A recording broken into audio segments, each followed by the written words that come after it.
Hi friends, good morning. This is Sharabanda. మీకు ఒక చిన్న కథ చెప్తానండి. ఇది మ్యాజిక్ రోప్. ఏంటిది? మ్యాజిక్ రోప్, చిన్న తాడు. దీంతో మనం ఒక చిన్న స్కిట్ చేద్దాం. దేని గురించి అంటే కాంపిటేటివ్ పర్పస్లో ప్రిపేర్ అయ్యే వాళ్ళ తల్లిదండ్రుల గురించి.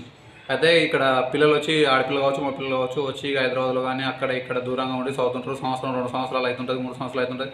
వాళ్ళ జాబ్ల కోసం ఆ ఎగ్జామ్ ఈ ఎగ్జామ్ రాస్తుంటారు, రిజల్ట్ రాకుంటాయి. ఇంటి పక్కల వాళ్ళు వాళ్ళ తల్లిదండ్రులు ఎట్లా అంటుంటారు, ఇంటి పక్కల వాళ్ళు కానీ, బంధువులు కానీ, ఊర్లో వాళ్ళు కానీ ఎట్లా అంటున్నారు అనేది మనం ఈ వీడియో ద్వారా చేద్దాం.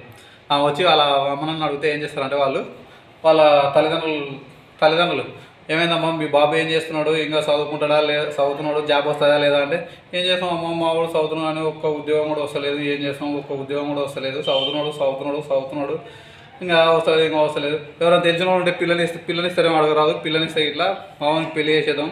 చిన్నోడు ఆల్రెడీ పెళ్లి చేస్తున్నాడు, మా పెద్దోడు పెదనైనా అయిపోయాడు, వానికి పెళ్లి కాకముందే ఇటు పెళ్లి చేసుకున్నందుకు ఎవరైనా పిల్ల ఉంటుంది సార్. ఆడమ్మా ఇప్పుడే ఇస్తారు పిల్లను, గవర్నమెంట్ జాబు, లక్షలు భూములు, ఎకరాలు ఉంటేనే ఇస్తారంటారు. అప్పుడు వాళ్ళ తల్లిదండ్రుల పరిస్థితి ఎట్లుంటుందంటే ఎవరేమన్నా కానీ సైలెంట్గా ఇట్లా డల్లుగా ఇట్లా ఉంటారు అన్నట్లు. ఆ తర్వాత ఆ పిల్లలకు చదువుకొని మంచిగా కష్టపడి ఉద్యోగం వచ్చిన తర్వాత ఆ కాంపిటేటివ్ పర్పస్లో ఉండే ఆ పిల్లల తల్లిదండ్రులు ఎట్లయితే తెలుసా, జాబ్ వచ్చినప్పుడు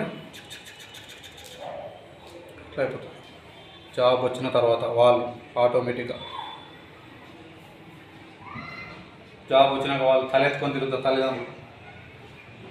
ఇది స్కిట్. పిల్లలకు గవర్నమెంట్ జాబ్ వచ్చిన తర్వాత వాళ్ళ డిమాండ్ ఎట్లుంటుందంటే ఇట్లా పెరిగిపోతూనే ఉంటుంది. కాబట్టి దీన్ని బట్టి మనం దీన్ని తెలుసుకునేది ఏంటంటే గవర్నమెంట్ జాబ్ ఉన్న వాళ్ళకు డిమాండ్ బాగుంటుందని చెప్పి. కాబట్టి మంచిగా చదివి గవర్నమెంట్ జాబ్ తెచ్చుకోండి. Thank you.